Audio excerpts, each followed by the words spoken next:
సభాధ్యక్షులు సీతారామరాజు గారు, వేదిక అలంకరించినటువంటి గొడ్డపాటి రామకృష్ణ గారు, జిల్లా పరిషత్ మాజీ చైర్మన్, అలాగే గ్రామ సర్పంచ్ రజనీ గారు, అలాగే సెక్రటరియట్ జాయింట్ సెక్రటరీ ఉన్నటువంటి వెంకటేశ్వర గారు, అలాగే బాల మహానాడు రాష్ట్ర అధ్యక్షులు భక్తగాని రమేష్ గారు, మరి అలాగే అఖిల భారత మాల సంఘాల ఏఎస్సీ వైస్ చైర్మన్ మరియు ఆర్బీఐ వైస్ ప్రెసిడెంట్ పురం రామారావు గారు, మరి గోనె వెంకటేశ్వర గారు, మరి స్థల దాత, అలాగే విగ్రహ దాతలు, మరి అనేక మంది ఇతర పెద్దలు, మరి మీ అందరికీ కూడా నా యొక్క జై భీమ్, జై భీమ్, జై భీమ్, జై జై భీమ్, జై జై భీమ్, జై సంవిధాన్.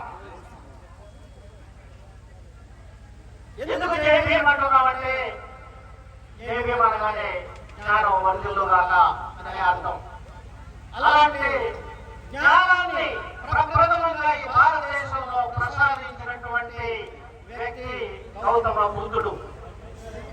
గౌతమ బుద్ధుడు భారతదేశ ప్రజలకి, ప్రపంచానికి జ్ఞానం యొక్క విలువని జ్ఞానం ద్వారా తెలియజేసినటువంటి మహోన్నతమైనటువంటి వ్యక్తి. అలాంటి బుద్ధుడు మరి స్థాపించినటువంటి బౌద్ధ మత లక్షణాలు కలిగి ఉన్నటువంటి ప్రాంతం ఇది. ఎందుకంటే ఇక్కడ లవణాల్లో బౌద్ధ స్తూపం దొరికింది, అలాగే మట్టి లవణాల్లో బుద్ధుడి యొక్క ప్రతిమ దొరికింది. 2-3 సంవత్సరాల క్రితం ఘంటసాలలో ఉన్నటువంటి చైత్యాన్ని కూడా నేను దర్శించాను. అప్పుడు రామకృష్ణ గారు కూడా ఉన్నారు. అప్పుడు కాబట్టి ప్రాంతం బౌద్ధులు నివసించినటువంటి ప్రాంతం. అంతేకాకుండా ఈ నియోజకవర్గ ఎమ్మెల్యే గారి పేరు బుద్ధ ప్రసాద్ గారు. అంటే బుద్ధ ప్రసాద్ అనేటువంటి బుద్ధ అనే పేరు ఈ ప్రాంతంలో చాలా ప్రసిద్ధి చెందినదిగా మనం భావిస్తాం. ఈ ఘంటసాల అనేటటువంటి పేరు ఎలా వచ్చింది అనేది కూడా నేను తెలుసుకోవాలనుకుని చూస్తే, ఘంటసాల అనే గ్రామం కంటక అనే పదం నుంచి వచ్చింది. కంటక అంటే ఎవరు అనుకున్నారు? కంటక అంటే గౌతమ బుద్ధుడు ప్రయాణం చేసినటువంటి గుర్రం పేరు కంటక. గుర్రం పేరు ఆ కంటక అనేటటువంటి గుర్రం పేరు మీదే ఘంటసాలగా మారింది. కాబట్టి మన ఘంటసాలగా మారింది. అలాంటి ప్రాచుర్యం కలిగినటువంటి ప్రాంతం ఇది. కాబట్టి బుద్ధుని యొక్క విశేషాలు ఇక్కడ దొరికినాయి.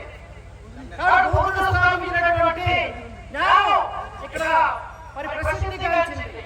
ఇక్కడ ప్రజలు చాలా తెలియగలిగిన వాళ్ళు, విజ్ఞానవంతులు, జ్ఞానవంతులు, కష్టజీవులు. మరి కాబట్టి ఇవాళ జ్ఞానదేవుడైన అంబేద్కర్ గారి విగ్రహానికి మరి సహాయం చేసి మరి ఇక్కడ విగ్రహాన్ని స్థాపించడానికి కావాల్సినటువంటి ధనాన్ని సమకూర్చిన ఒక ఎమ్మెల్యే గారికి నా యొక్క మరి కృతజ్ఞతలు తెలియజేస్తున్నాను. ఈ సందర్భంగా ఒక అగ్రగణ్య కోసమైనప్పటికీ కూడా అంబేద్కర్ గారి యొక్క జ్ఞానానికి స్పందించి అది తెలుసుకుని అంతటి జ్ఞానవంతుడు, మరి అంతటి రాజ్యాంగ నిర్మాత, ప్రపంచ మేధావి, మరి ప్రపంచంలోనే మరి మేధావులుగా కూడా టాప్ ప్లేస్ పొందినటువంటి మరి కేంబ్రిడ్జ్ యూనివర్సిటీ వారు వాళ్ళు వెల్లడించినటువంటి వ్యక్తి ఆయన. అలాంటి మహనీయుడు. అంతేకాకుండా CNN, IBM మరి టీవీలు నిర్మించినటువంటి భారతదేశంలో గ్రేటెస్ట్ భారతీయుడు ఎవరు అని సర్వే నిర్వహిస్తే ఆ సర్వేలో అంబేద్కర్ గారే అందరికంటే ద గ్రేటెస్ట్ ఇండియన్ అనేటటువంటి మరి ఎలక్షన్ గెలిచి మరి ఆయన ఆ యొక్క బిరుదును సార్థకం చేసినటువంటి వ్యక్తి డాక్టర్ బిఆర్ అంబేద్కర్ గారు. అంతేకాకుండా doctor award Nobel prize winner ఆయన economist.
we the people of India. రాజ్యాంగంలో మొట్టమొదటి మాట we the people of India. కానీ స్వాతంత్రం రాకముందు రాజ్యాంగం రాయకముందు దేశం వాళ్ళ దేశం వాళ్ళ we the people అనేది లేదు.